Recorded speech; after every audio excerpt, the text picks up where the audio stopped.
Welcome to Indiana Sports Beat Radio. So for the thousands in attendance and the millions watching around the world.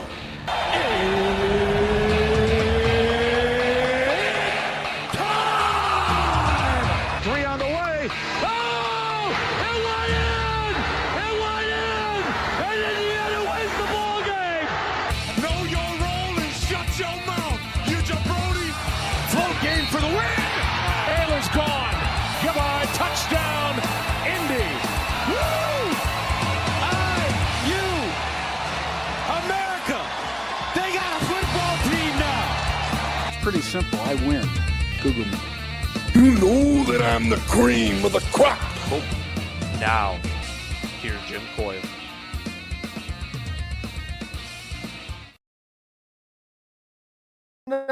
Then you'll find me right there. How are you doing? Welcome aboard. Glad to have you along. Another edition of Indiana Sports Beat Radio on this Tuesday as we stroll into mid-October, late October, I guess you would say, the 21st. Holy smokes.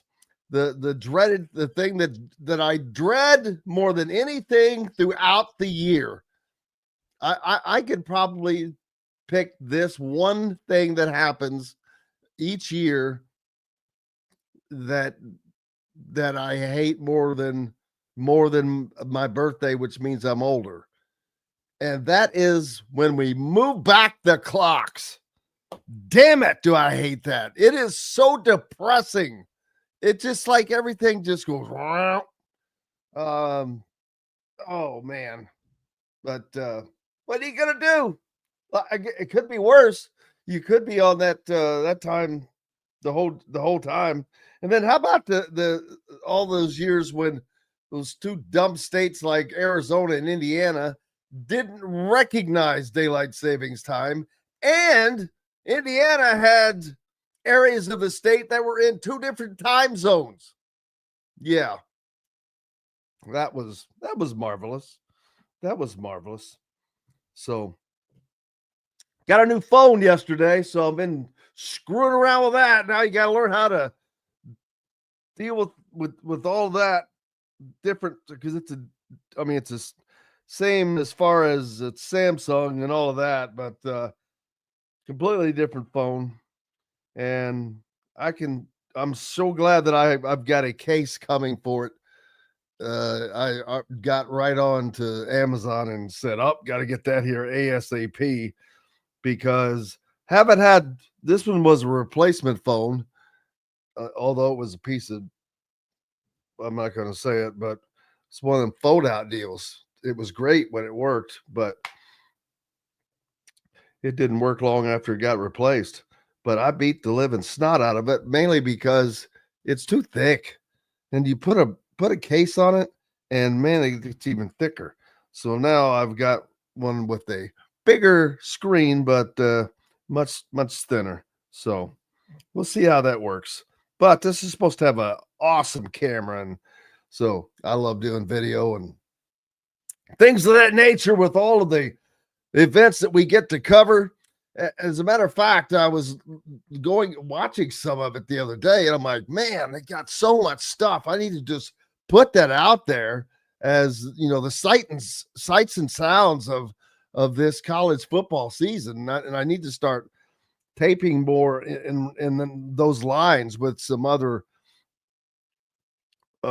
things from later in the games and things like that, because it's kind of cool just to go back and listen to it. Last year, one of my favorite videos that had no intention on it being a quote unquote video was coming off of the Rose Bowl field behind Curt Cignetti and that wave of Indiana fans that had just gathered right there where the teams was going in, and he's coming off the field with that Joe Namath #1 up in the air.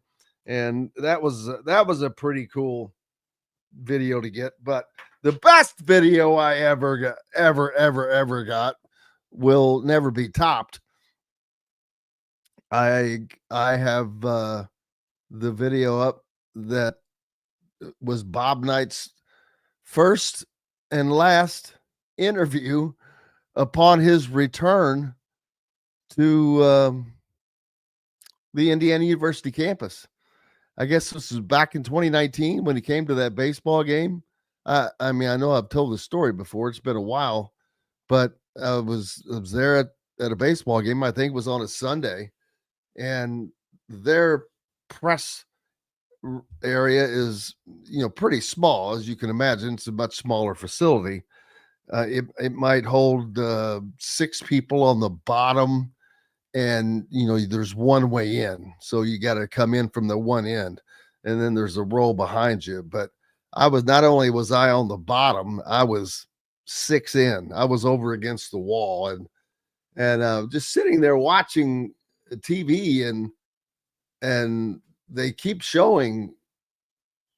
There's a stir, there's a buzz, and you can tell. And then they're showing this golf cart, and then I think I just heard the word Knight or something, and then I realized it was Bob Knight, and I think I knocked down 3 people just getting the hell out of there, getting back through all that stuff. Just kidding. I don't think I knocked anyone down, but I busted tail to get out there, and he came right. He was just, I kind of thought that's where he was going to do, but came right up, and the golf cart got out, and I was shocked, to be honest with you. I was not expected to be in that position, so I wish I would have performed better myself. But I said, what's it like to be back at Indiana? And he just gave a nondescript answer. That's nice or whatever. And well, no, first he cracked a joke. That was the funny thing. Well, I said, I don't know. My wife's not here to tell me.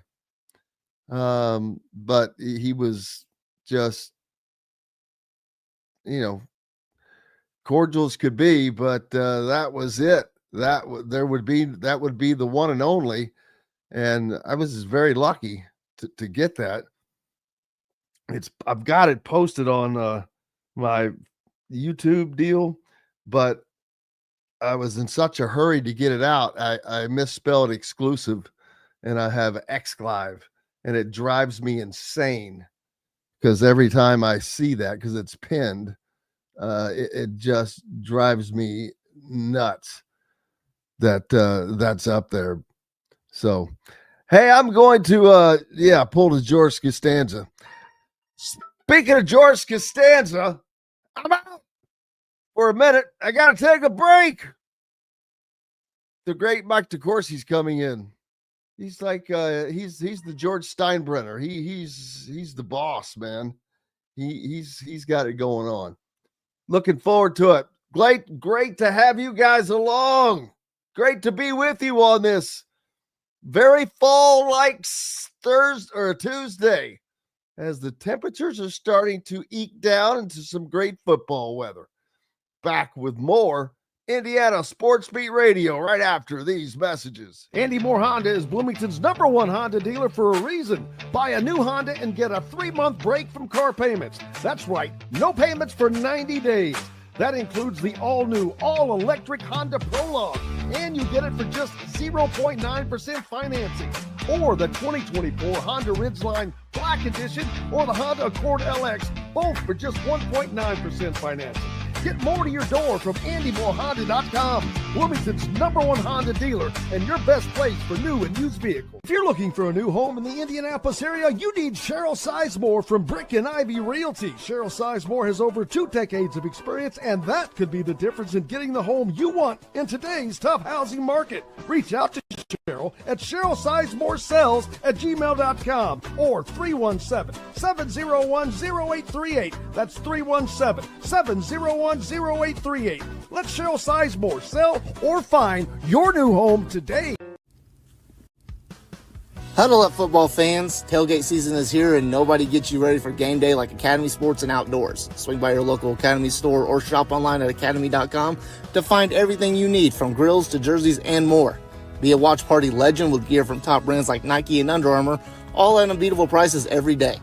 With 8 Academy stores across Indiana, including our Bloomington location, fun can't lose, and neither can you. Gear up today at Academy Sports and Outdoors. Zach Browning here to tell you about an offer you simply can't pass up. If you're looking for the best coverage of Indiana football and basketball, which includes recruiting, weekly chats, podcasts, as well as access to the best national team out there, then look no further than thehoosier.com. The best part, it's just $1 for the first week. Oh, and did I mention that you get a full year of access to The Athletic when you sign up? You can't beat the coverage, and you can't beat the deal. So head over to thehoosier.com today and sign up for just $1. It'll be the best decision you ever made. Welcome back, Indiana Sports Beat Radio on this Tuesday. That means a visit from our good friend Mike DeCourcy from the Sporting News, where you can get the best in sports coverage, as they have been pumping it out since 1776, the same year that our country was founded. They were there first to report on the. I think they put the Constitution out. I can't remember if it was the same day or not, but it may have been a day behind. But how about that? That's got to be a new one. I don't know where my brain comes up with this stuff, man. But what are you gonna do? You got to deal with the crazy guy. 1886, Jim. So we were like 110 years. See, I'm not too far off. Well, you know, you weren't that far off. I would say you weren't that far years. off. Yeah, and I was being facetious. Unfortunately, you were after the gunfight at the OK Corral. Not only that, I started. You know, I used to compete in pro rodeo, and so I have just an affinity for Old West and things of that nature. But I know that happened in 1881, that the gunfight. Okay. Then I started, there was like 4, maybe even 5, at least 4 major things that happened in 1881. And damned if I can remember what they were, but I'll try to look them up. But it was shocking to me because I'm like, wait, what? I mean, like, I think Billy the Kid may have died in 1881. Nothing to do with that. There was like a couple other things too that I would just blew my mind that it all happened in that year. And I'm like, well, that's kind of wild. Guys can't even get their own attention. They got to get crowded out. Got to get crowded out, man. Come on, Billy the Kid. What? Can't you wait a little bit? But another little bit of trivia. Billy the Kid lived in Indianapolis. I did not know that. I did not know it either until I knew it. But I was just reading something and I was like, wait, what? I'm like, damn, they're giving his address. And you can imagine back then, you know, that's right in the heart of downtown and all of that. But Indiana was they had some John Dillinger. He was the bad one. Sam Bass, I think he was notorious frontiersman. Just then you can go. I always think of, because Indiana's so small. I know I'm off on this crazy tangent, and I don't know why, but I started thinking about music. Yes. Axl Rose and I think it's, damn it, who is the other guy? He has not been with them for years, but they originally were the no. I only know 2 people. So this is one of the guys. This is a guy who did not come back when they reassembled here a few years ago, but they're both from West Lafayette. Wow. David Lee Roth was born in Bloomington. Did not know that. Wes Montgomery, one of the all-time greats. Are you aware of Wes? Well, yeah, I know who he is. Absolutely. He's an Indianapolis guy through and through. I mean, Mellencamp, and then you've got the Michael Jackson and the Jacksons. But Michael Jackson, I mean, it's like, okay, I guess Indiana's got its it can stick its finger in the rock and roll pie and say, well, how you like me now? For one of the smaller states, not too bad. Not too bad. shabby. Yes. Not too shabby. How is Mike DeCourcy doing? Well, I am fine. Absolutely. Doing well. You look like it. You got the presidential chair pulled up. We've really upgraded there. I'm still, I'm in a similar desk type chair, but I can never get comfortable in one of these daggone chairs. It's like the rollers are just like a half a spot off where I want it to be, and you can never quite get it where you want it. It's crazy. Well, I mean, if I couldn't get comfortable in this chair, my entire life would be miserable because, as you know from reading sportingnews.com, I spent quite a few hours in this chair composing different articles. So thank God that it's comfortable. I went to one of the office stores and I sat in all the chairs until I found this one. And so you absolutely have to be able to get comfortable at work, Jim, because you're going to be there a while. Brother, tell me about it. There are days that I look up and it's 8 o'clock and I'm like, you got to be kidding me. But it happens. It happens. But that's because we're covering so much of this great fun stuff that's happening. Yes. First of all, in college football, man, you need a job. Do you need a job? Do you need a job? Because I know where there's an opening. I know where there's another opening. I mean, big names, UCLA, Penn State, Florida, all dump. It's like everybody's racing to get rid of their coach if they even think that they're going to get rid of him, because I guess it's a race, but it's like, who are you racing to? It's a race to nowhere, Jim. Exactly. It really is. Cignetti locked down. And I'm like, who are you going to get? I have fans, not fans of me, but fans of different programs say online, well, this gets you into the market sooner. And you know what they call this, Jim? They call this a telephone. If you want to make a call to an agent and say, we think we're going to fire our coach, would your guy be interested? Would your person be interested? You know how hard that is? It's as hard as dialing the phone. So you don't need to do this now. Unless something untoward has happened, you don't do yourself any favors by doing this now. All you have to placate the boosters who want to see it change. You know what you can do? You can say, hey, Mr. Booster, I'm going to fire him. But there's no point in firing him now because all we're doing is paying him to not work. And he is the best person situated to finish this season with our players. And so that's how we're going to do it. And then when the season's over, we're going to politely tell him that he's done because it's not happening. And that's all you have to do, Jim. You don't have to make these moves now. It doesn't prove anything.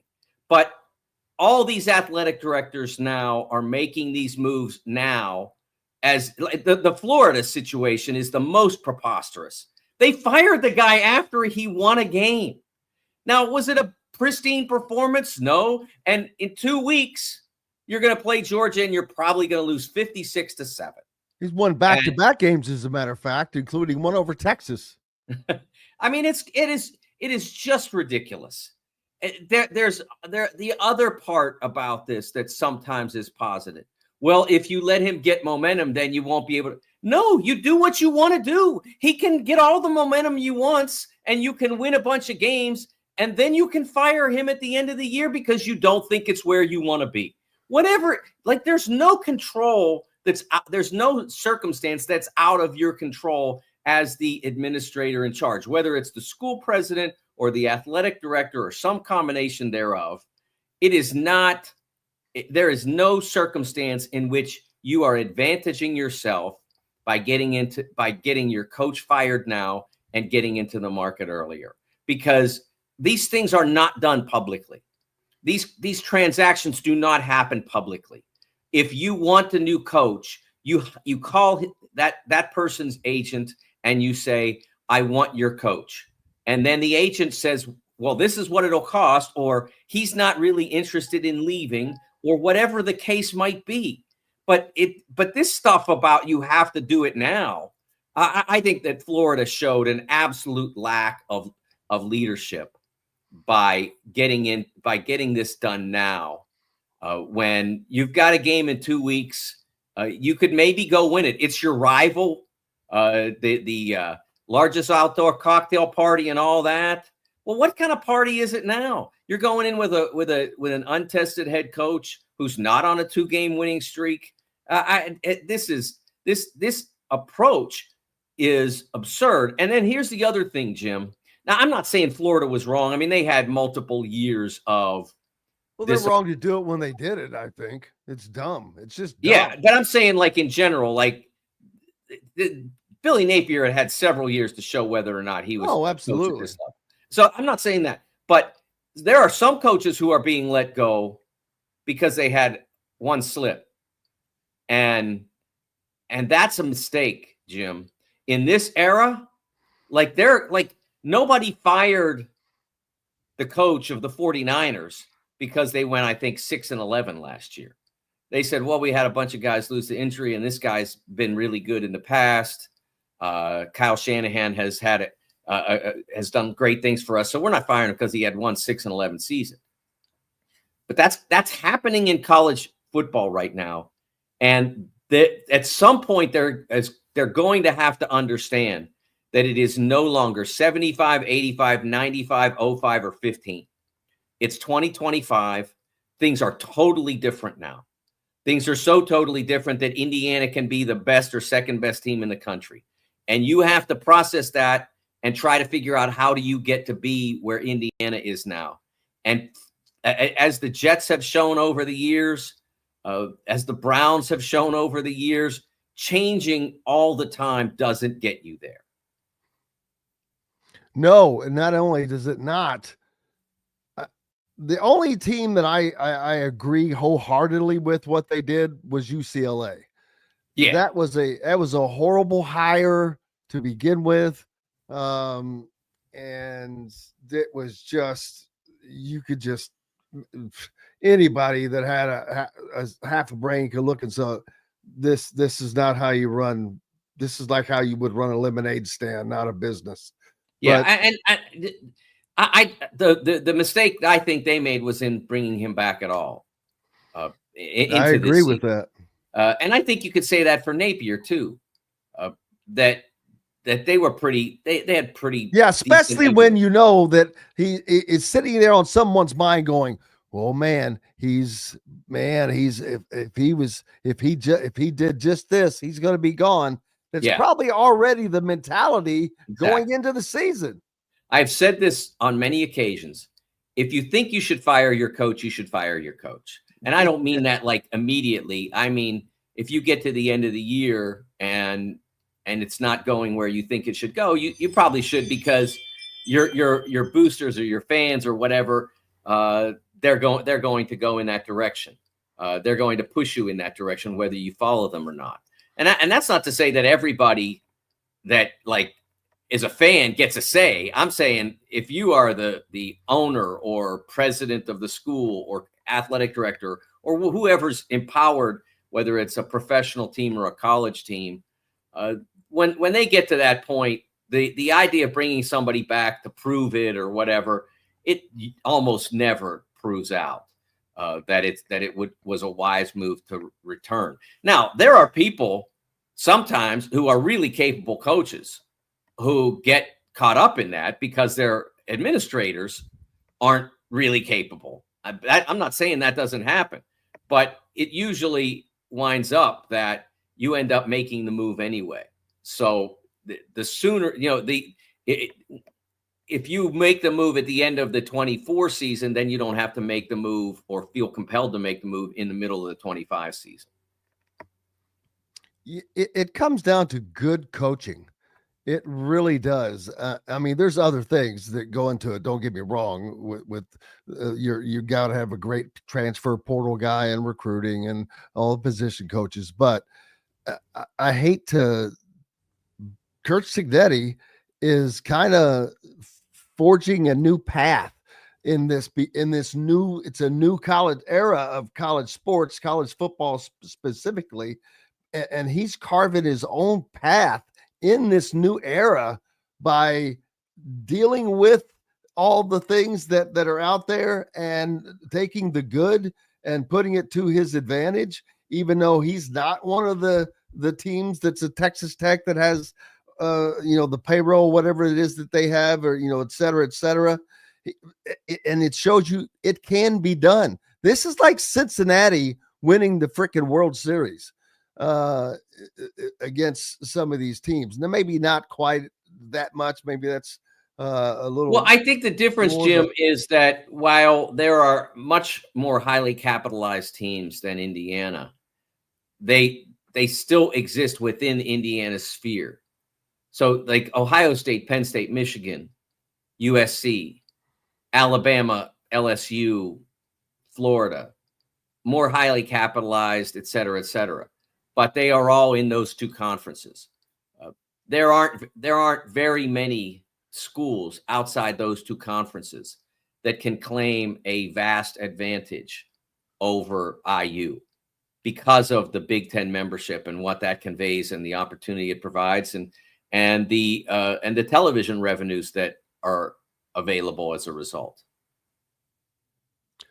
Yeah, and they're definitely making those. And again, that's part of what I think is making this sport incredible. Yeah. When you see Indiana at number 2 and Vanderbilt in the top 10, Vanderbilt and Indiana are not only in the top 10, Indiana's number 2. I think they're the number 1 team in the country, to be honest with you, from performance. Although I know that Ohio State has an incredible defense statistically, so does Indiana. And I think that their offense is just better, a little better, not a lot better, because they're very good. They've got a great quarterback at Julian Sand, but the fact that we've got, I think the 2 best teams without question are again in the Big Ten, which is crazy because we could have, if Indiana was able to win the national championship, and I cannot believe that those words just came out of my mouth in a serious sentence. But if they were able to go win the Big Ten championship, go win the national championship, I don't even know what that would do to the sport. I mean, it would rock this sport if a team like Indiana accomplished that. Yeah. I mean, it really would, because look what it does now. Look how pissed off people get that when they have to acknowledge that they're a top 10 team. Oh, well, they don't play anybody, whining and this and that. Can't say that now, though, Jim. Can't say that now. You would think, but man, can you imagine if they went and did that? Then are you telling me there's anybody out there still saying that? Well, look at DeCourcy. I know he's saying this. I mean, DeCourcy. Sorry about that. Look at I call him Fine Bum. And he had to be doing it just to get a reaction from people. There's no way, because how that it was such a bad move on Indiana's part to sign Cignetti, lock him up. I'm like, yeah, it was, because he didn't go to an SEC school. That's why it was a bad move. Well, see, people who say things like that are indeed doing that, because that makes no sense at all. Look, what Indiana has right now is what they've never had in their entire history, ever. I mean, they've had pockets of success, but they've never had anything like this. So of course you lock it up, and they didn't extend Curt beyond what would be the expected career length. I mean, he's 61 now. It's his normal contract. This is, I think he had a 10-year contract that they signed last year once he got coaching, and this is in his 2nd year, and so they've got 8 more. It's an 8-year deal. Yeah, I mean, he's 61. He would be 69 at the end of it. It's not like they're extending until he's 85 or whatever. It makes perfect sense. And when the Penn State position opened, I told you last week that I never believed for a second he would leave, that Indiana would not allow him to leave. I was impressed / surprised that the move happened as rapidly as it did. But I will say this, Indiana has shown now on multiple occasions that when the clear, wise move is there to be made, they don't waste any time to make it. They did the same thing with hiring Darren DeVries. That happened very quickly after the Hoosiers didn't make the field of 68 last season. Very quick, and the Mountaineers, where West Virginia, where Darren was coaching then, also didn't make it. That thing happened like that. So they did the same thing here. Why waste the time? This is the smart thing to do. Let's do it. Anybody that's saying either that that's a bad move or that Indiana doesn't play anybody now that they've been to Oregon and won a beautifully played game.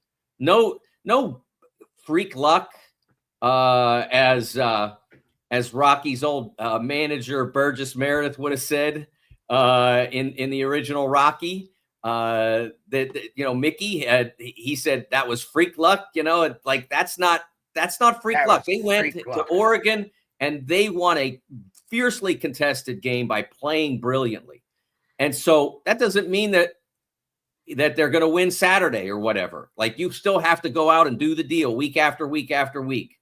But to this point in the season, they have the best record of any team in college football. Ohio State may have the best team, but the best record is the one that went to Oregon and won. Yeah, I don't know that they do have the best team because I said they may. I'm not saying they do. No, I know.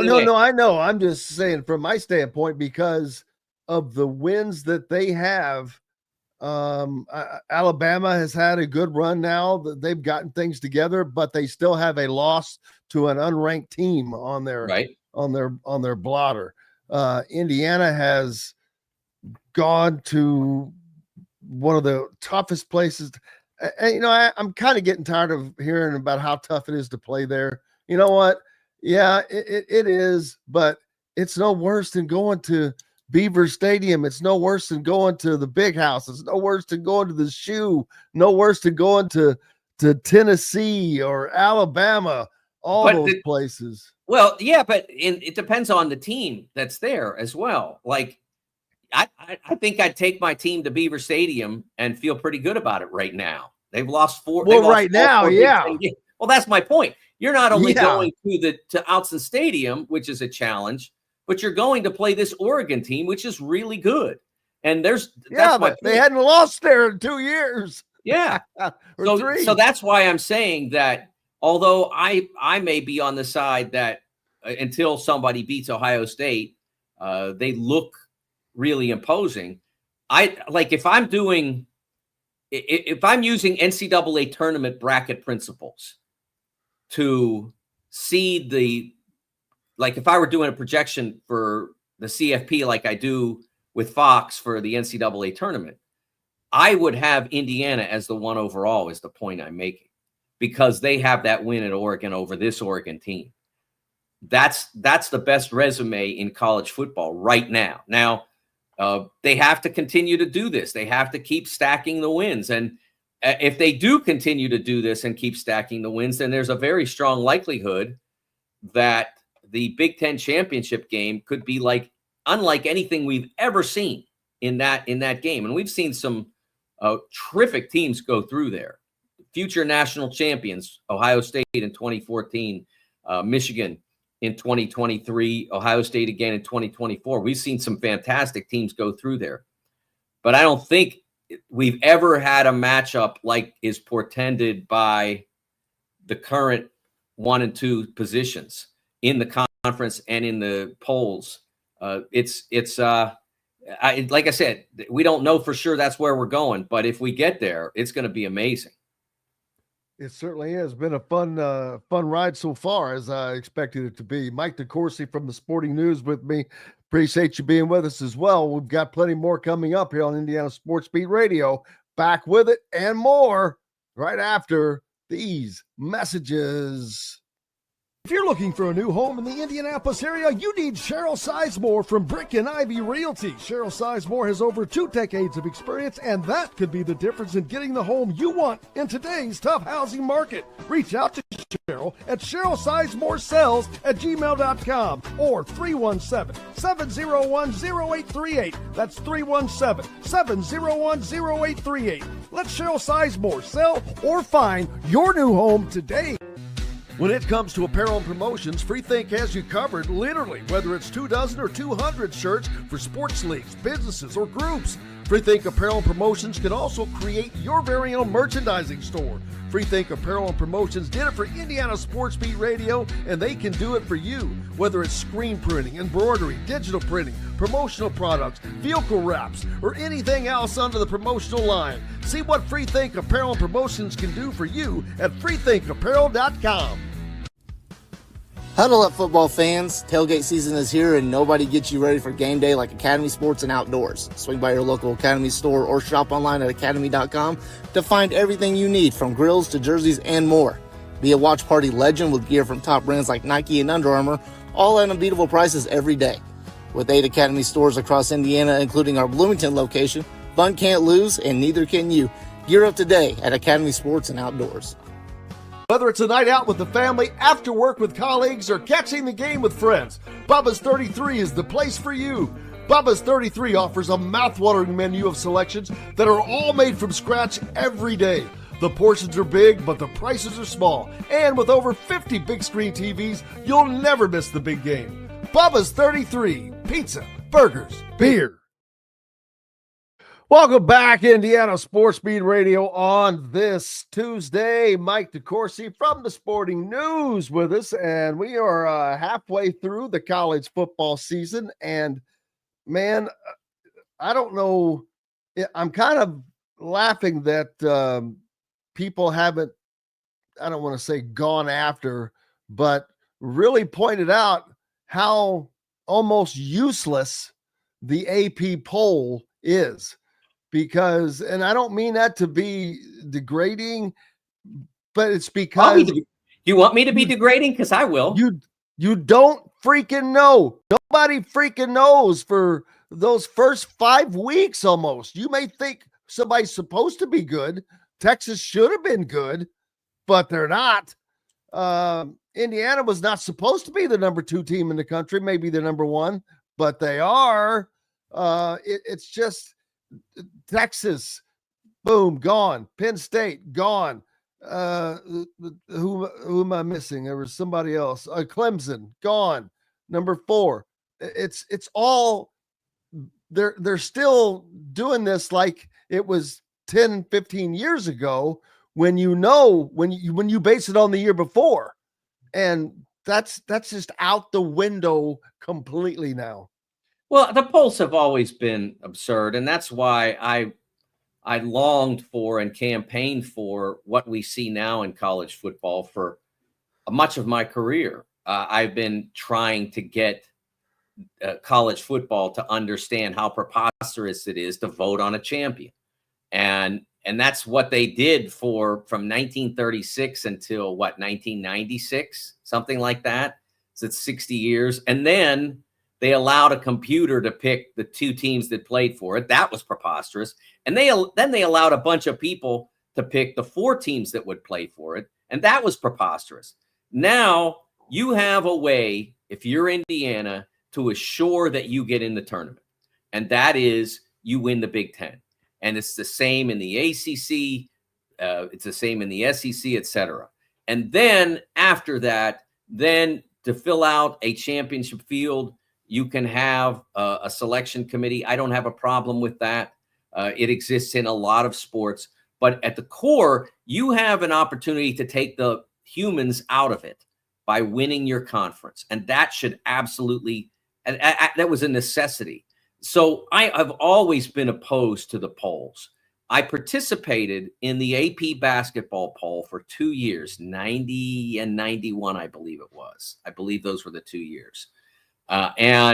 The exercise was fruitless and frustrating and uncompensated, by the way, which I can never understand why sports journalists who take time out of their day so that they can vote on who's good. It's ridiculous. Part of why it's not as good as it should be is because they don't get paid to do it.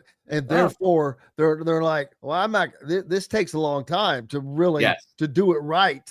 To do it right, you've got to evaluate more than 25 teams, to be honest with you, but at least, those teams. Now you're going to guess on some, I get it, but you got to be. And at the end of the day, that's like, it doesn't mean anything. And it's kind of amazing when you think about it, that like people lose their jobs over this. And I don't mean over the vote or whatever, but I mean over like maybe not doing as well against the voted top 10 teams as they would like to, or their fans would like to have them do.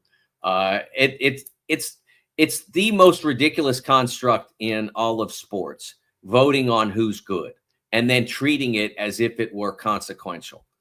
It doesn't mean anything. It really doesn't. Like I can beat the number one team if I were UCLA and I beat Penn State when they were like number 3 or number 2 or whatever they were, and now they've lost every Big Ten game they've played. So, but I forevermore, I'm going to have beaten the number 3 team. No, you beat a team that won't be within the rankings, within, a Hubble telescope of the rankings by the time we get to November. So I don't know. That whole construct is ridiculous. Indiana doesn't need a ranking to know that they're special or what they've done is special.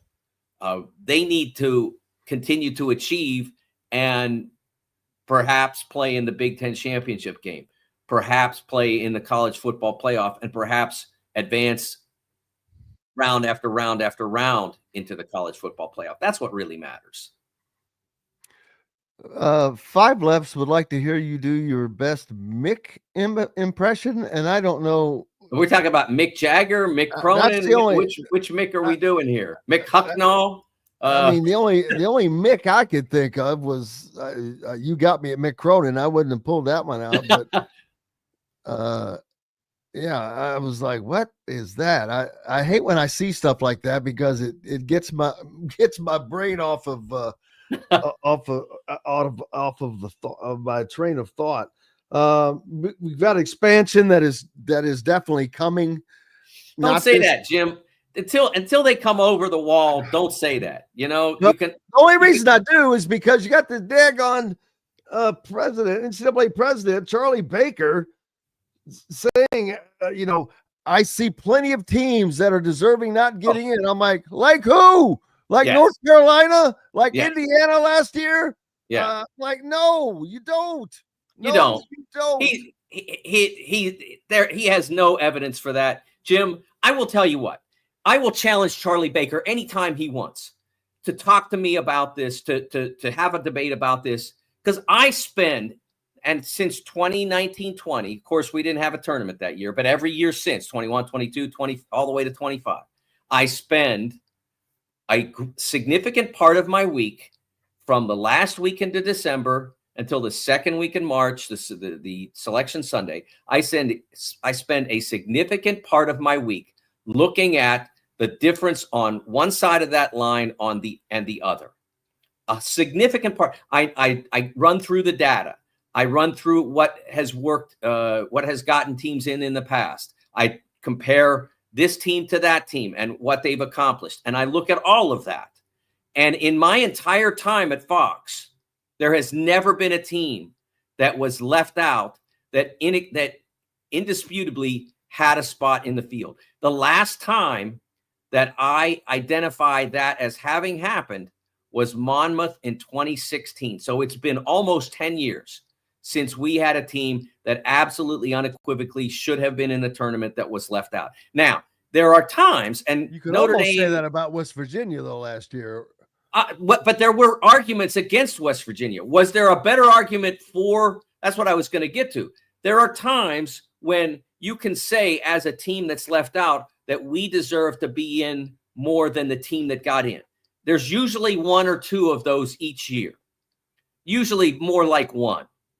And you can say we deserved it more than they deserved it. That happens pretty much every year.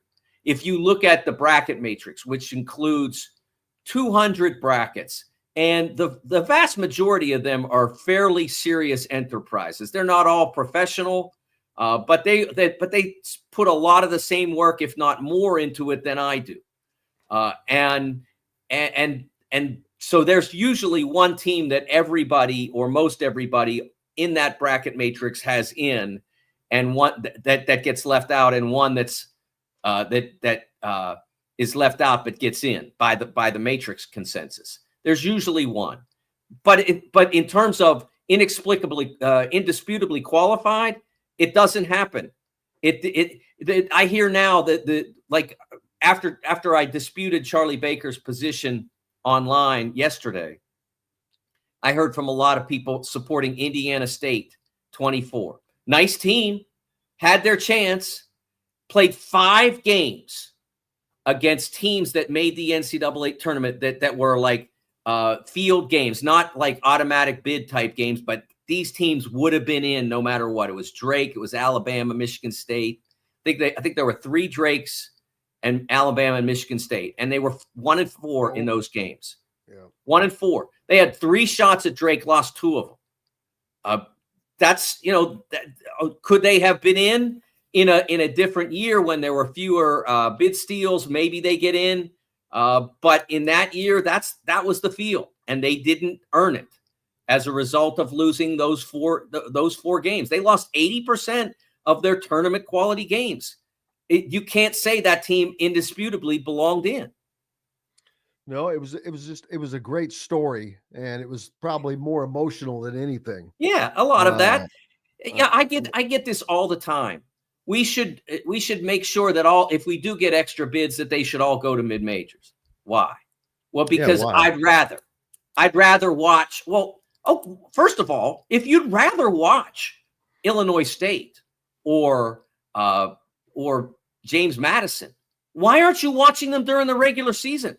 Because they're not getting big numbers when they play big games in the Colonial, or they play big games in the Valley or wherever. They don't get huge audiences, and those games are available. So if everybody would rather watch them, I don't know why they're passing on the myriad opportunities they have to watch those teams. But you have to go according to who earns it, not who you'd rather see. If you do expand the tournament, nearly all of those bids are going to go to power conference teams. It's the reality. Because again, I know what's on both sides of those lines. And the reality is that there are very few Indiana States that are close, but not quite. It's mostly, let's say, West Virginia last year was Indiana, yeah. Yeah, or Ohio State. Those are the teams that nearly got in last year but didn't. And so you're going to have more of those. And what you sacrifice, Jim, is not the quality of the tournament. Because the reality is that if you go to 76, it'll probably be structured so that you have more games on Tuesday and Wednesday. Now it'll be like a first 8 or first 16 or whatever instead of the first 4. You'll have more games on Tuesday and Wednesday, and you will be able to, as a viewer, ignore them, as most people do now, and turn on the television at noon on Thursday, and then your tournament starts. But here's what you lose. Do you remember the fact that Indiana, Nebraska, and Ohio State were all right there on the bubble last year? And it happened that they all intersected. They all played one another in the final week and a half, 2 weeks of the regular season. Indiana played Nebraska, Nebraska played Ohio State played Indiana, etc. And it was just riveting. And all of them ended up missing, but we didn't know that at the time. And we knew they all had a shot. And that made for absolutely fantastic basketball and absolutely riveting television. That's what we want. In an expanded world, what happens to those games? Well, they're going to get in. So it's not that important. They're not super great, but they're going to get in. So I don't really have to watch whether they beat Ohio State or not, because they're going to get in, because there's 76 teams. So a lot of these teams are going to get in. And that's what you're going to miss. You are going to damage the regular season of college basketball. And there are really loud voices out there, Jim, the kind of people who say what Feinbaum said about the extension for Curt. There are a lot of people with big microphones that call college basketball a 1-month sport. that ignore the entirety of November, December, January, February, and the first couple of weeks of March. Ignore it all. And then because they have to, because the public demands it, now they pay attention to the NCAA tournament. And that list of people, whether or not, will grow because they'll know that anybody that can play at all is getting in. Now there's no real effort. If you can, as I often say, if you can bounce the ball 3 times without knocking it off your foot, then you're going to get in. And that will really damage college basketball's regular season. And it bothers me to have someone like Charlie Baker out there campaigning for this and not paying any attention to what the consequences are. Yeah, well, they're looking at one thing, and that's their bottom line, and that's because that's the only thing that they have done well is run championships, and so I think that they're trying to maybe latch onto that and ratchet it up and show that, hey, we're really needed for this part at the very least. Yes, but he's right. I mean, in the sense that they are needed for that. You have to have the NCAA to have an NCAA tournament. You have we're close to 90 years of history now with that. In 2029, it'll be 90 years. And so you can grab anybody and stage a tournament, but it won't be the same. And what Charlie is doing is he is doing the bidding of his membership. But so when I'm mad at him for doing that, I'm really disappointed in those who are empowered at the conference level, because they're the ones that are really missing on this. They're the ones that should understand what they're putting at risk. For a couple of extra bids and a couple of extra checks, they're putting what their enterprise is. The conference season, the conference tournament, they're putting those at risk just for a couple of extra bids that aren't that lucrative. I mean, they're not lucrative, but they're not so lucrative as to imperil what's happening on your campuses and within your conference tournaments. And that's what you're going to put at risk if you do this. The great Mike DeCourcy from the Sporting News is with us. I don't know if you have time for another segment because I think we can go one more for sure. We didn't get to talk about your piece on Cody Campbell last week, and I thought about that all week, and I'm like, man, I wanted to talk about that because that's still a very ongoing thing. But we got lots more coming up with the great Mike DeCourcy from the Sporting News. We're back with all of that and more right after these messages. Know a team or group needing a fundraiser? Boost Fundraising raises more money faster and offers the most unique and user-friendly online fundraiser in the nation. Your team receives personalized fundraising pages for each team member. Free team-branded promo gifts shipped to each donor. Boost Fundraising does it all. Sports teams, marching bands, charity causes, and community groups. Go to boostfundraising.com and be sure to enter the promo code COYLE, that's COYLE, to receive a discounted fundraiser. Whether it's a night out with the family, after work with colleagues, or catching the game with friends, Bubba's 33 is the place for you. Bubba's 33 offers a mouthwatering menu of selections that are all made from scratch every day. The portions are big, but the prices are small. And with over 50 big screen TVs, you'll never miss the big game. Bubba's 33, pizza, burgers, beer. Zach Browning here to tell you about an offer you simply can't pass up. If you're looking for the best coverage of Indiana football and basketball, which includes recruiting, weekly chats, podcasts, as well as access to the best national team out there, then look no further than thehoosier.com. The best part, it's just $1 for the first week. Oh, and did I mention that you get a full year of access to The Athletic when you sign up? You can't beat the coverage and you can't beat the deal. So head over to thehoosier.com today and sign up for just $1. It'll be the best decision you ever made.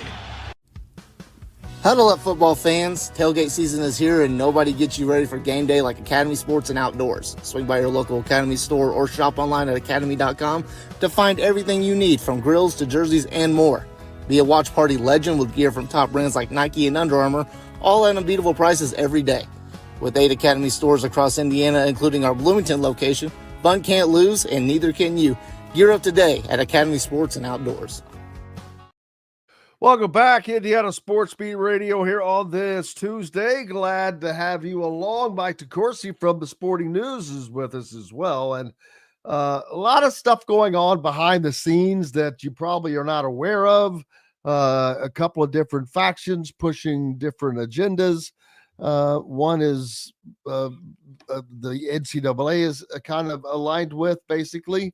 And then the other is not. It's kind of a grassroots, but now you've got senators involved and a very, very wealthy billionaire booster at Texas Tech, Cody Campbell. And he's been kind of, when you got that kind of money, you can make some noise.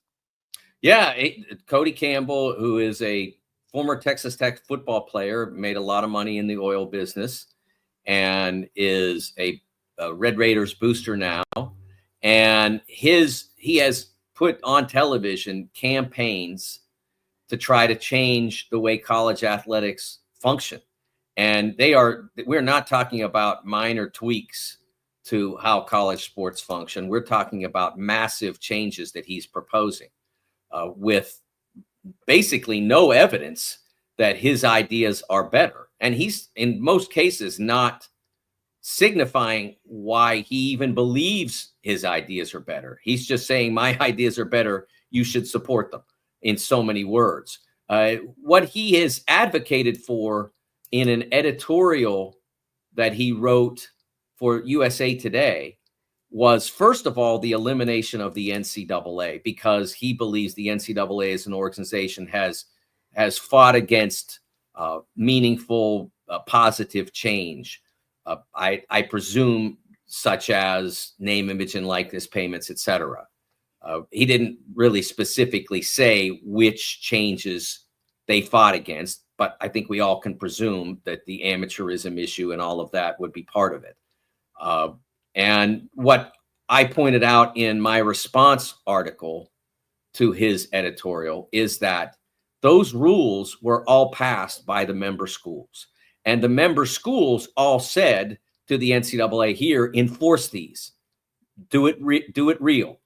You have to enforce these. And then, of course, in most occasions, when the NCAA did that, then the member schools, the particular member school that got in trouble, was mad that the NCAA was enforcing the rules against them. But by and large, that's where the impetus for that came from. That those schools wanted these rules and they wanted the NCAA to enforce them. So to eliminate the NCAA because of that is preposterous. I mean, it is totally counterintuitive. It makes no sense. What I said in my article was, if you want the colleges out of college athletics, that's what you would be doing. You're saying, we don't like the way colleges are administering college athletics, so no more college. We'll just have athletics. That's the logical extension of what he proposed by eliminating the NCAA. The practical extension of what he proposed is that you would lose all of the institutional knowledge about how to run an organization, a sports organization of the size and heft of the NCAA, the 1,000+ people that work in that building over on the edge of downtown. And you would have to replace all of that. And so the logical thing to do then, Jim, would be to go to Indy and hire them all back. So why would you eliminate the NCAA? Well, what he really wants, in addition to that, is he wants the Sports Broadcasting Act of 1961 to be revised, because the Sports Broadcasting Act of 1961 basically allowed NFL, MLB, etc., to pool their national broadcasting rights and sell them to networks. So like the NFL could sell as a league their games to CBS, Fox. Well, there wasn't Fox then, but at the time, CBS, NBC, ABC, whoever was interested in buying, they were all. Well, we already have that now with the conferences. But that's what he's fighting against, because the conferences in 1985, the NCAA at the time was pooling the television rights of the various member schools in high major football, and they were selling them to ABC. And ABC was putting on 1, maybe 2 games a week. So all of college football was basically Notre Dame, Southern Cal, or Ohio State, Michigan, or Nebraska, Oklahoma. And that was all you really got to see, Texas, Arkansas. That was it. You didn't get to see, like, if you're a Indiana fan now who's totally jazzed by what the Hoosiers are doing, you can see every game they play. You might have to pay for this service or that, or your cable or whatever, but you have the ability to see every game they play. And that's what the Supreme Court decision of 1984, Oklahoma Board of Regents versus the NCAA, opened up, because they said, you know what, Oklahoma should have the rights to sell their own football games however they see fit. And eventually it came down to the conferences.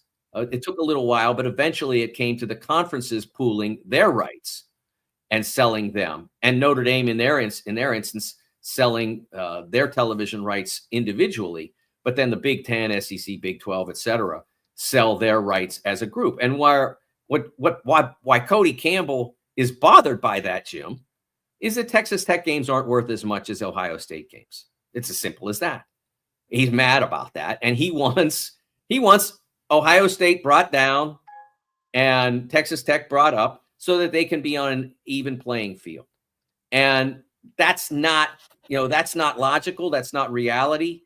That's not this marketplace that allows for the exposure of so many different games on so many different channels. We've seen ESPN and their various affiliated networks, ESPNU, ESPN2, etc. Plus, we've seen Don't forget the Ocho. That's absolutely the Ocho. We've seen the Big Ten Network. We've seen Fox and FS1. And we've seen the SEC Network and ACC Network. And all of these are allowing more college sports to be carried and exposed. And Cody Campbell's world would eliminate all of that and concentrate it back in the hands of a few people. That's not the best path for college athletics. And what's bothersome is he's dressing it up as if he's fighting for the Olympic sports, yes, their future. The women's, they really banging it on this is for the women's sports and all that. Right. It's not. Crap. It's not. It absolutely is not, because the women's sports in those leagues that they're trying to bring back to the pack, the SEC, Big Ten, the Olympic sports and the women's sports are very successful. They're very few of them have been cut at that level.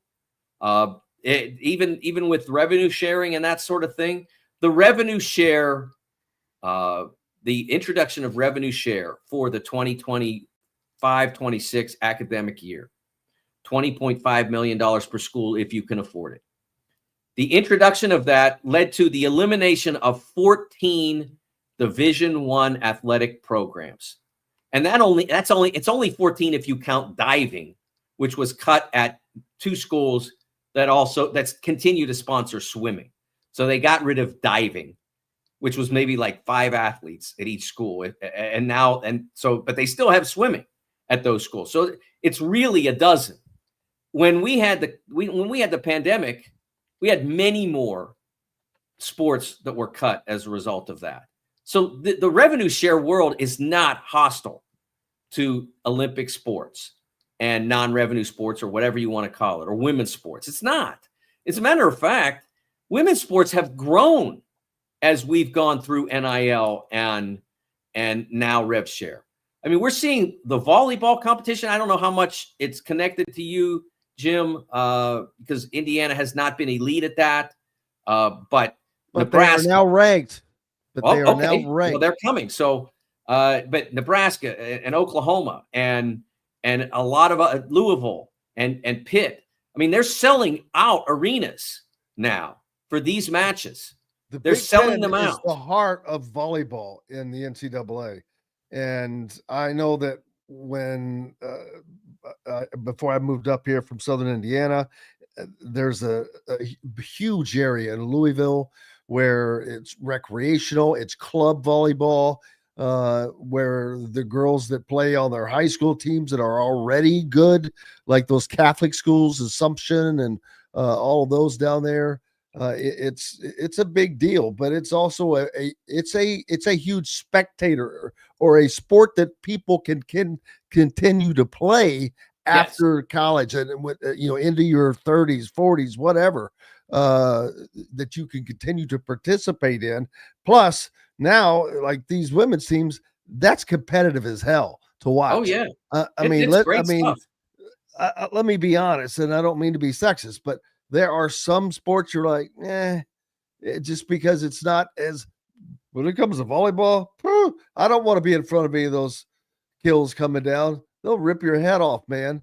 It's just amazing the talent that they have. But yeah, Steve Aird has done a remarkable job because the Big Ten is the toughest conference. Yes. Penn State, Wisconsin, and Nebraska, Maryland. These teams are just unbelievably incredible. And he has gotten them. They're ranked 22nd right now. They're coming off of a sweep of UCLA and USC. I know Purdue has been very good as well. So you're seeing the growth of these sports. The current atmosphere is not hostile to Olympic and women's sports, but Cody Campbell wants everyone to believe they're imperiled. It's not the reality. It's really not. But are they only from the standpoint of none of those sports make money? None. But they're Women's starting basketball doesn't even make money. But the audiences are growing. And as audiences grow, Jim, you can monetize that. When you're selling in maybe 20 years ago, 10 years ago, you're selling maybe 1,000 tickets or 2,000 tickets to those kinds of events. You're not making money, you're losing money. But now you're selling, in some instances, 12, 13, 14. At Nebraska, they're selling 16, 17, 18,000 seats a match, as well as at Wisconsin. So you can at the very least break even. And you may be able to make some money at this. So yeah, I think they're growing, and as they grow, they become more important. And plus, Title IX still exists. So you have those sports to meet your Title IX obligations as well. I don't see any hostility at the institutional level to Olympic and women's sports right now. I think that's being used as a shield for what they're really trying to do. And that's not the best thing. As a consumer of college athletics, you should be concerned about all of that authority being concentrated into one body. It's not progress to take the decisions that are now made by 20 to 30 organizations in terms of the conferences, like 30 plus in basketball, 11 or 12 in football. They're the ones that are making the decisions now. Concentrating that all in one body is not the best for the future of college sports. That's the concentration is what Cody Campbell wants. That is not the best thing and when I say the future of college athletics, I'm talking as a consumer, it's not the best thing, let alone for the athletes themselves. Yeah, and I agree that just wanting to make change for how they see it to make it fit into their box, mainly. What's up next for you, man? Yeah, I have a column out today about what I believe to be the one way that Penn State can make their decision to remove James Franklin into a positive one. And that way runs close to you. I knew, and I told you last week after it happened that I told Coach, actually, you were not with us, but you were on your way back. But I told Coach last week that Curt Cignetti was not going anywhere. And I was right about that. Like I said, I was right faster than I thought. But I think the one guy that they can get that can make this really work, and not that they can get, but that they could hire, and that's Jeff Brom. And it's going to be really. I was thinking that same thing. It's funny you say that. And I point out all the reasons why that is a good idea and all the reasons it's going to be hard to pull off in the column that is now up at sportingnews.com. And you can find it on my Twitter at TSN Mike. Well, I will be retweeting that because I was watching Louisville when they were taking down Miami, and he just has a knack for having his teams play really well in big games. What, a couple of years ago when he was at Purdue, and they beat Ohio State by like 3 touchdowns or something crazy. Yes, when they were number 1. But they never beat a number 1. Ohio State was number 2 that year. I think he's 4-4 against top 2 matchups or top 10 matchups. And he has beaten 5 top 10 teams. And look where he's coached. Western Kentucky, which waters down his record, by the way, because you take out the Western Kentuckys and he's basically 500 in these games.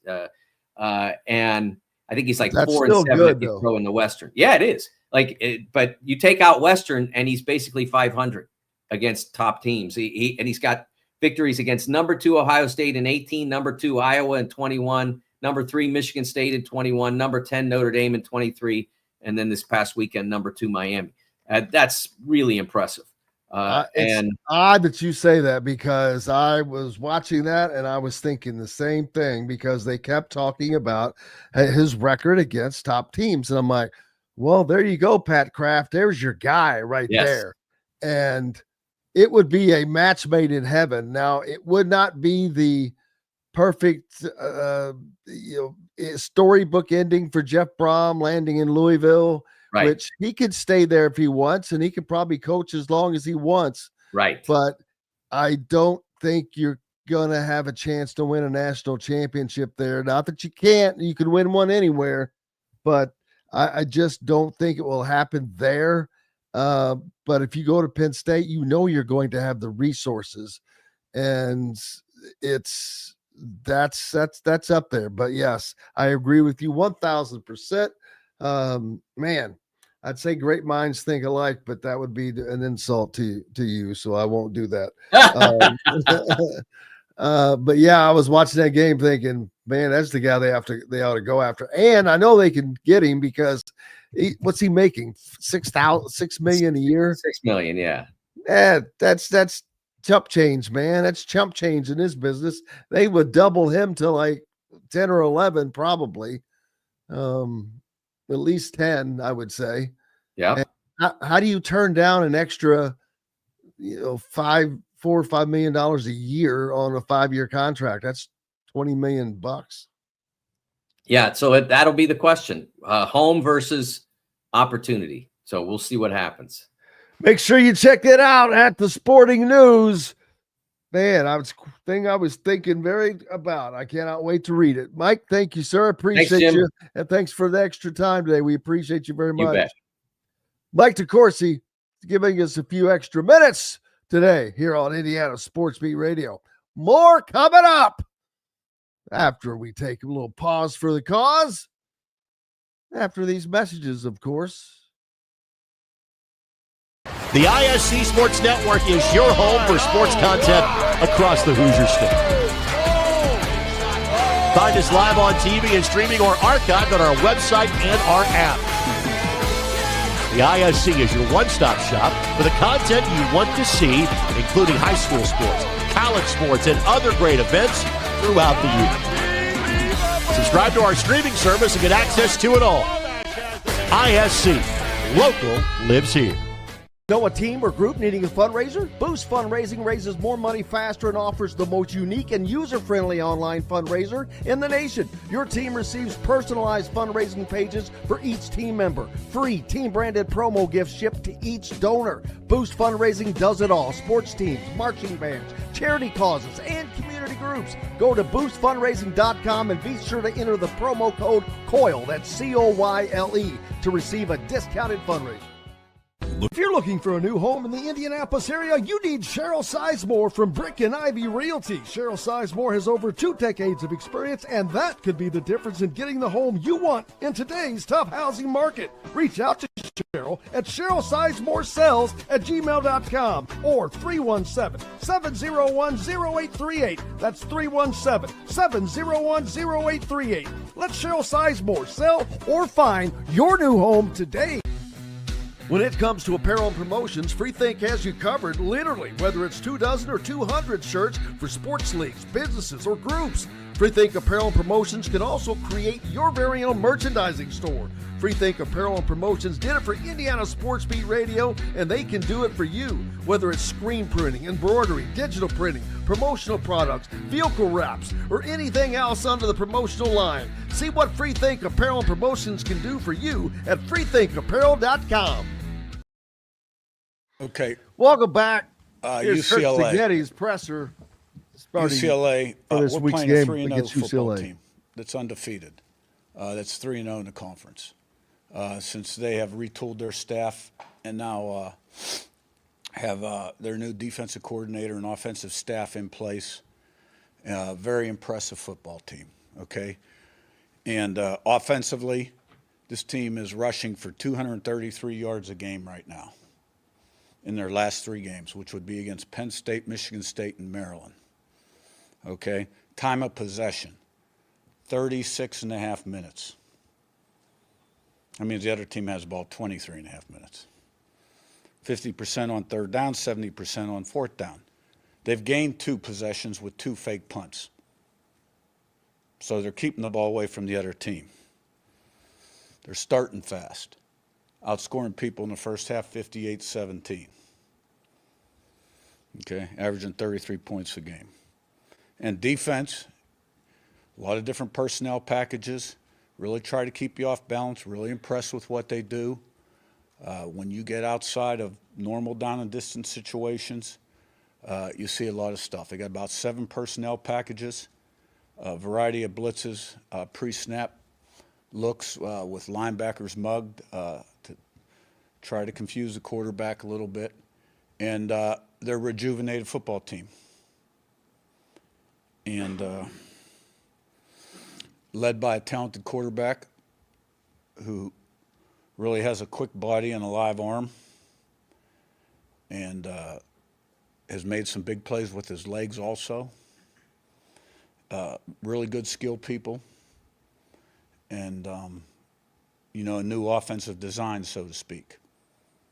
So, I mean, we're playing a 3-0 football team at home this Saturday at 12 o'clock.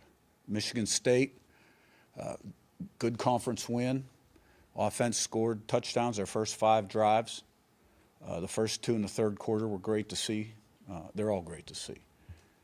Defense shut them out the last 38 minutes of the game till, at the end we had quite a few of the starters out. They kicked the field goal at the end. We didn't get off to the greatest start. Michigan State had 2 possessions. We had 1 possession, and there was 9 minutes left in the second quarter. So at that point, every play was going to be really important. But we did a great job of adjusting and playing a little better. And, 2/3 of the game we pitched a shutout. So special teams, we had a 22-yard punt return, made all our extra points, field goal. Both kickoff guys kicked the ball out of the end zone. We didn't punt. They punted twice, once with the quarterback. So, but this is going to take tremendous preparation and effort on our part this Saturday. Questions? There was, I got to get myself back in there. Curt Cignetti talking to the media this week about the upcoming opponent, the UCLA Bruins, who normally would not strike much fear into the life of anybody, as they were pretty bad, to be honest with you, for the last 2 seasons. But ever since, I don't know that I've ever seen. I didn't get to ask Mike about my sweatshirt. You all can't see this because if you're listening on radio, but I've got a very cool, it's just a blue sweatshirt, but in the middle is a big old patch, Converse All-Star in white with a Chuck Taylor or a blue star and a Chuck Taylor. The old Chuck Taylor's shoes, man. Chuck Taylor was from Indiana, by the way. But I forget what I was saying, but it doesn't matter. Curt Cignetti really laying it out about UCLA. That's more than he's talked about most teams. And part of it, I think, is because everybody looks at UCLA kind of like a lot of the national people were looking at Indiana. Like, yeah, I don't think so. Well, they won. They beat a good Penn State team. They mentally weren't in the game, I'll granted, but they still beat a team that was better than they were, that has better talent than they did. Then they won another game. Then they won another game. I think they won 3 straight. I think that streak comes to an end here, but they're riding high, man. They're confident. They are happy as they haven't been this happy in a couple of years. If they were here last year, they were miserable. And then the start of this season, more misery. So you go through all that adversity, all that misery, and now you've got this. Man, they're going to be jacked. That's when you play above your head. I'm not saying that it's going to be a close game, but they're going to have to watch Nico I'm-a-leaving. He always likes to be I'm-a-leaving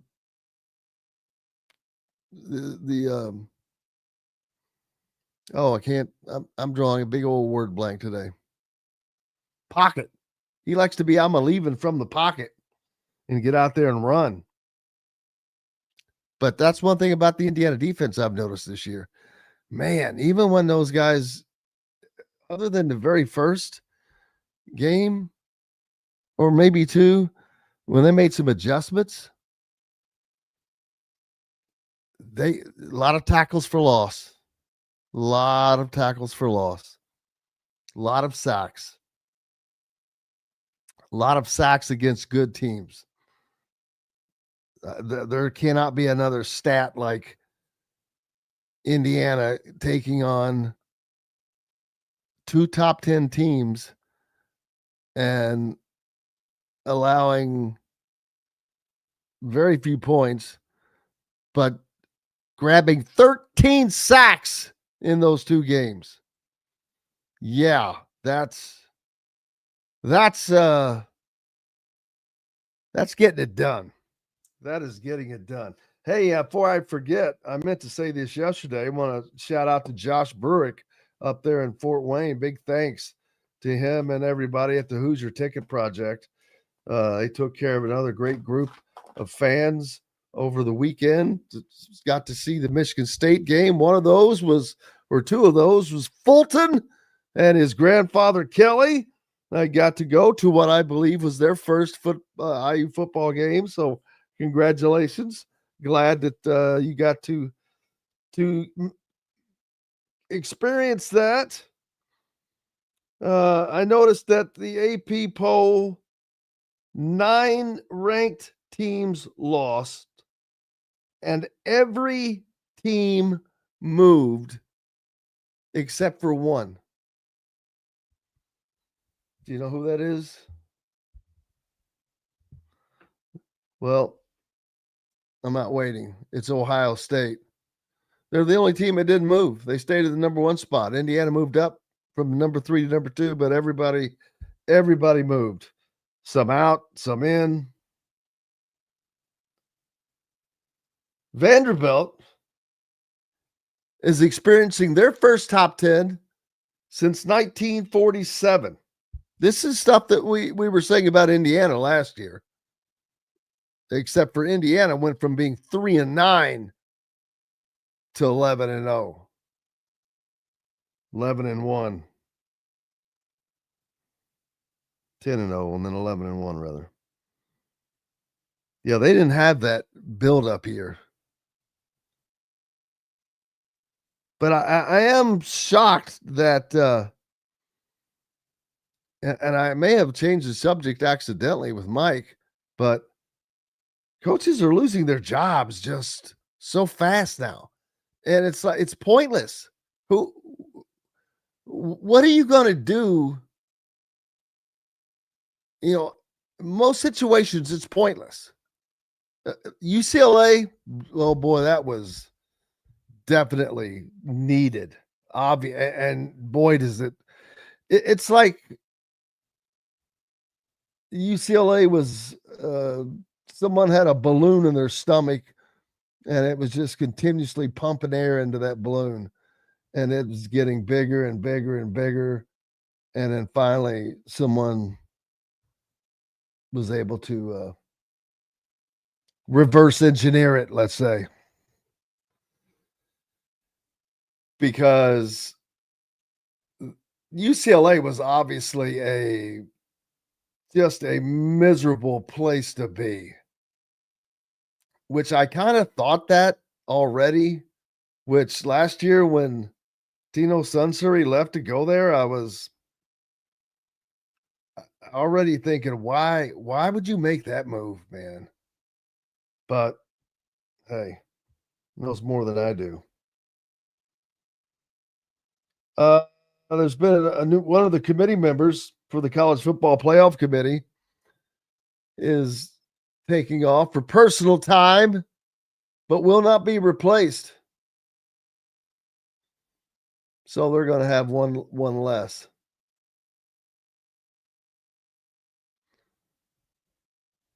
They're going to have one less. Yeah, that's an insult. Feinbaum is not the McAfee of anything. McAfee's at least funny.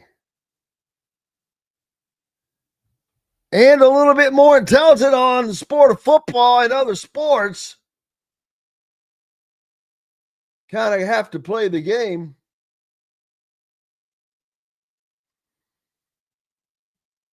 Louisville hired Gruden. Wow, there's a thought. You know what? I never thought of Gruden in any of these college hires. I don't know that he could withstand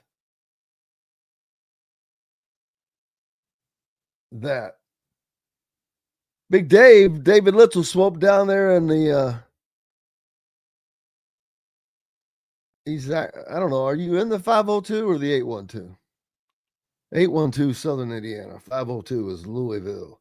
But he says that nobody in the 502 will believe that Brom leaves for Penn State, and he might not.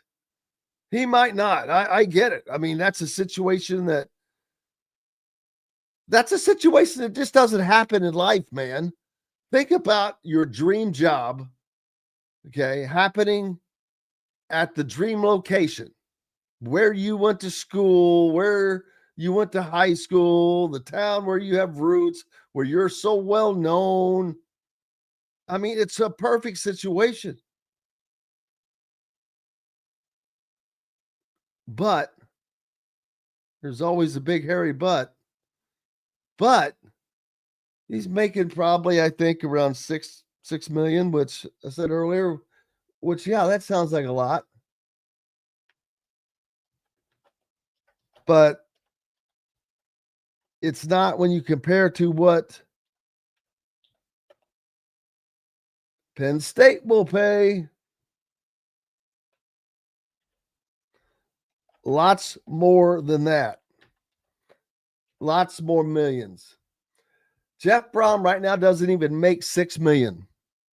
He makes 5.9, very close. Probably will next year. But he's already been there. Is this his third season? So it wasn't really about money. Hell, I think he was making $5 million at Purdue. He's the 43rd highest paid coach in college football.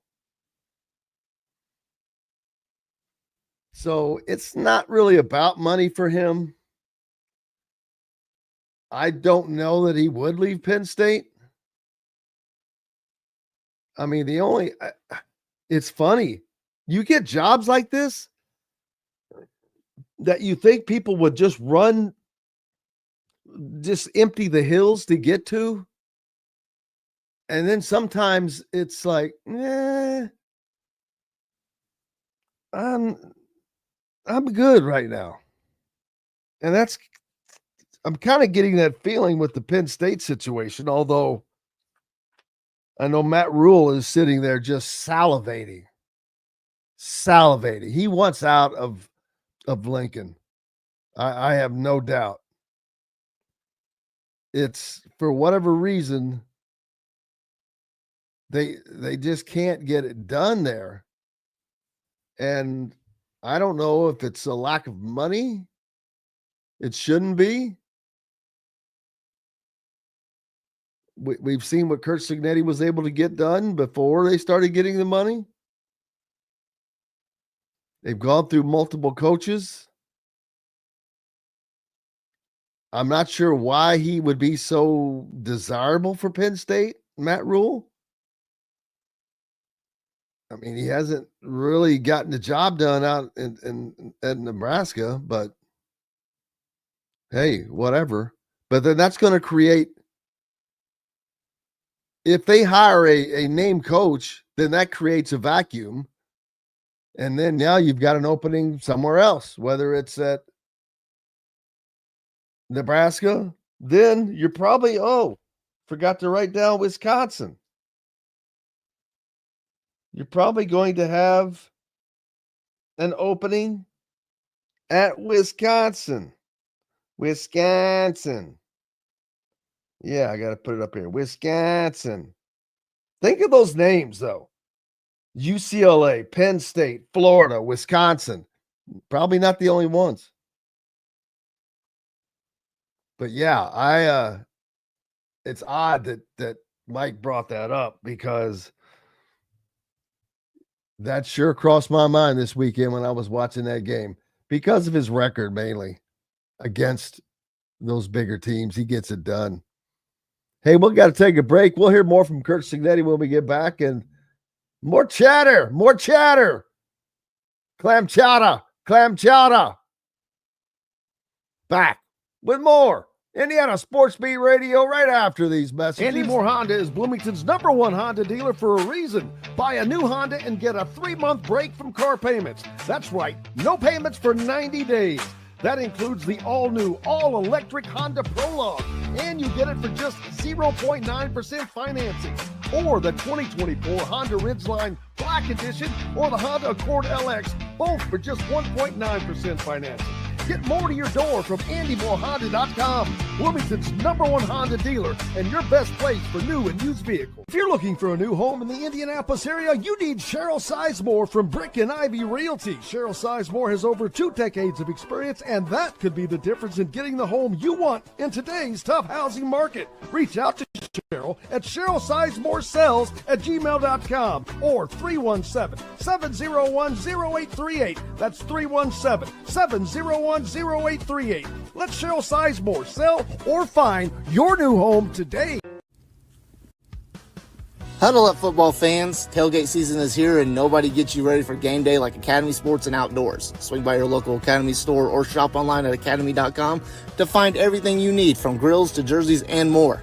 Be a watch party legend with gear from top brands like Nike and Under Armour, all at unbeatable prices every day. With 8 Academy stores across Indiana, including our Bloomington location, fun can't lose, and neither can you. Gear up today at Academy Sports and Outdoors. Zach Browning here to tell you about an offer you simply can't pass up. If you're looking for the best coverage of Indiana football and basketball, which includes recruiting, weekly chats, podcasts, as well as access to the best national team out there, then look no further than thehoosier.com. The best part, it's just $1 for the first week. Oh, and did I mention that you get a full year of access to The Athletic when you sign up?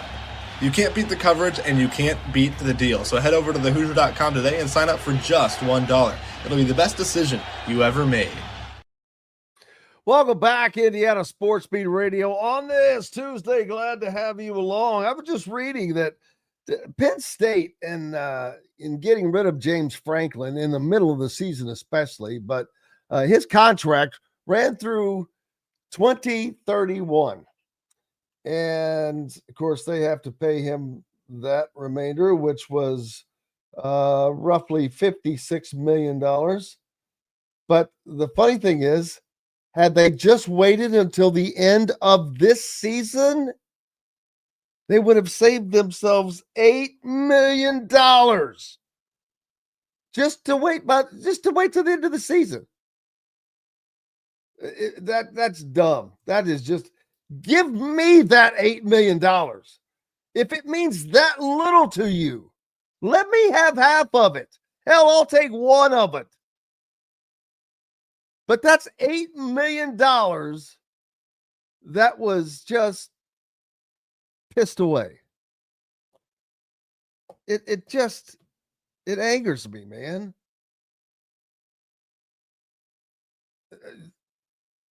You could touch people's lives. You could change people's lives. Give a couple random people $1 million. I think that would be outstanding. Outstanding. I wish I were one, but I'm sure that I would not be.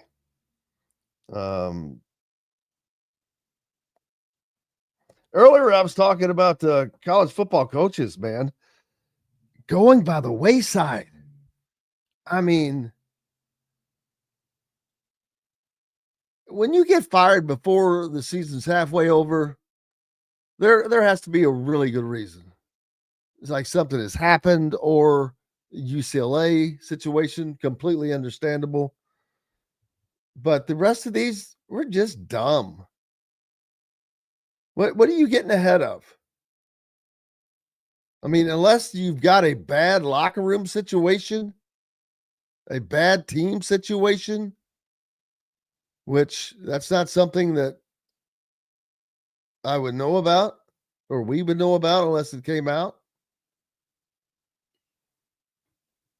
But the good thing is, think about all the past years watching college football. It was the same old, same old. And I'm not going to sit here and talk about the cheating that went on, that did go on. And now it's evened out a great deal. Not that there still won't be some kind of cheating, I'm sure, but it's almost to the point to where, it might help you, but it may not help you enough, because there are just guys everywhere. The biggest surprise to me, though, has been the guys that have been able to come up from the lower level and not just compete, but sometimes, I don't know if I should use the word dominate, but how about your boy that went to Tennessee from Yale? I mean, the big dude last year from Michigan. I think he originally came from Yale, didn't he? The kid that it's now at Drake. I mean, that's mind-boggling. Now, these guys could transfer before, so it's a little shocking that there's that much talent down there. But, the truth is the truth. It is what it is.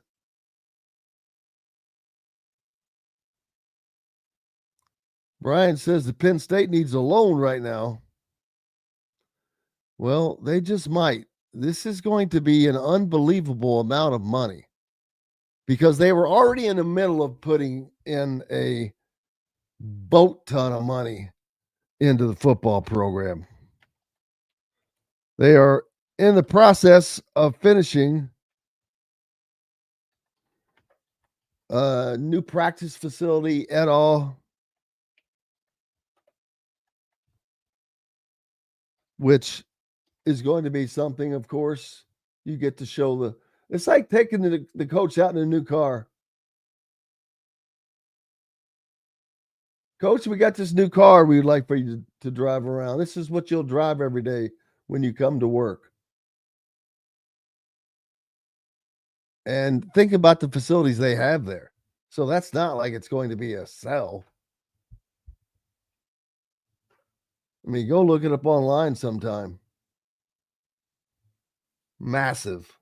Weight room is, I don't know, 4 times the size of Indiana's football weight room. Their indoor facility has bleachers.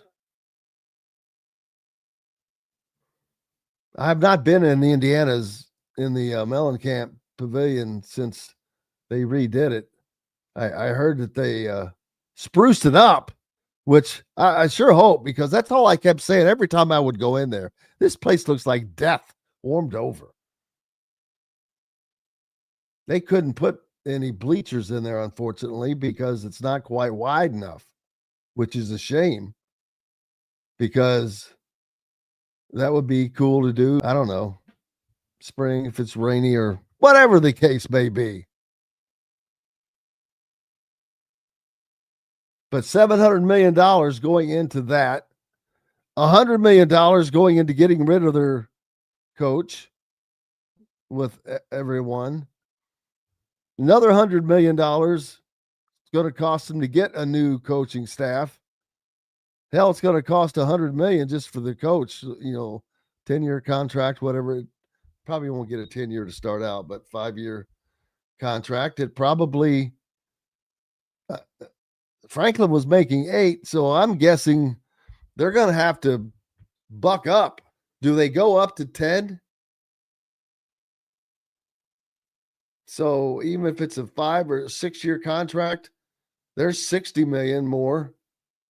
Now you've got your assistants. You're currently paying your defensive coordinator $3 million a year, which it probably won't be that, but it's going to be 2 something. Let's just call it 2.5 for each. That's $5 million a year. Then you've got 14 other coaches, however many there are, staffers. Oh, yeah. And then the players. It's $1 billion. This is going to be $1 billion when it's all said and done, everything involved. Now it's you can't really, the biggest part of it is this training facility at $700 million. So that has nothing to do with the coaching change, but it's just all the money that is currently going into football at Penn State is going to, I'd say, a top $1 billion.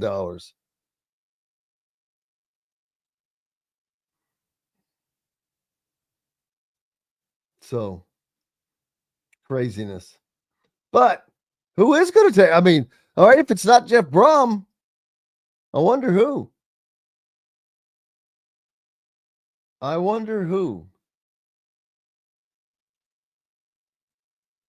Yeah, they did. Oh yeah, that's a lot nicer. Normally you've got a bunch of, you're like, oh well, that's easy, him or him or him, but I'm not sure if it's going to be a current head coach. I would sure think it is. And if the desire for Matt Rule is there, although he hasn't done anything, I'm sure that that's what will happen. But I just don't, who's out there that's available that you would hire? Who would you hire if you were Penn State? Who would you hire if you were Florida? Don't forget. Now, UCLA's lucky. They've already got their coach, baby.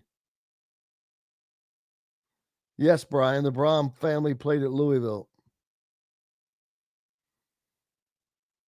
5 thinks that Penn State will hire someone from the NFL before they hire Rule. I mean, I don't doubt that. I don't think that Matt Rule's done anything, is what I deal. Pam and Scott are all in on football. Will be interesting to see what they do with the stadium located in Bloomington and in the state of Indiana. Yeah, that's where it is. Yeah, it is going to be interesting because something has to be done. How are you going to do it? You're going to have to engineer this thing. I think there are some corner spots that they could put some suites. And hopefully they're not planning on just putting suites on each side of that press box and leaving the damn press box up there, which I wouldn't be surprised. I would not be surprised. Hey, man, we are packed tomorrow. Actually, we're packed the rest of the week. But Dylan Sin should be joining us tomorrow. Cal Neddenrip, Zach Browning, and Pat Forty, national writer. He's written for everybody. Yahoo, ESPN, Sports Illustrated. He's with Sports Illustrated now, but I've known Pat for a lot of years. He went to Missouri, and I remember when he was working for the Courier-Journal down in Louisville, and I lived in Southern Indiana, and just happened to be in the gym when he came in to do an interview with Joe Hinton, very well-known basketball coach down in the Knobs back then. So he started out covering high school stuff at the Courier, and he just kept going up. His writing was really good. He was quickly covering college basketball, and that was at the Mecca. That was at the time when you had Louisville was good, Kentucky was good, Indiana was good. I mean, it was rocking and rolling. He's late 80s, getting into the 90s. And so, and think of the writers. You know, you guys probably, some of you will know who Billy Reed is, but Billy Reed came out of down there. His career-wise, I don't know where he was actually from. But Pat Forty from Missouri, but his career, his entire career, he's been there in Louisville. And Rick Bozich, another from Northern Indiana, from the region, but I mean, basically, he's been down here the whole time. Well, man, I cannot thank everybody enough as always. Look forward to being back tomorrow. We've got the World Series set. Didn't get to talk about that much today. The Dodgers, the Los Angeles Dodgers, will take on Toronto, man. I was kind of hoping it was going to be Seattle. And I saw they had the baseball stadium on last night. That was kind of wild while the Monday Night Football game was going on. But appreciate everybody as always. Come back and join us again tomorrow. We are packed and loaded. Until then, I'm Jim Coyle. You know where I'll see you. Right on the radio. Thanks for listening to Indiana Sports Beat Radio. Be sure to subscribe to our YouTube page for more clips and team coverage of Indiana basketball, football, and more. You can also find full episodes and tons of other content on thehoosier.com. We'll see you next time for another edition of Indiana Sports Beat Radio.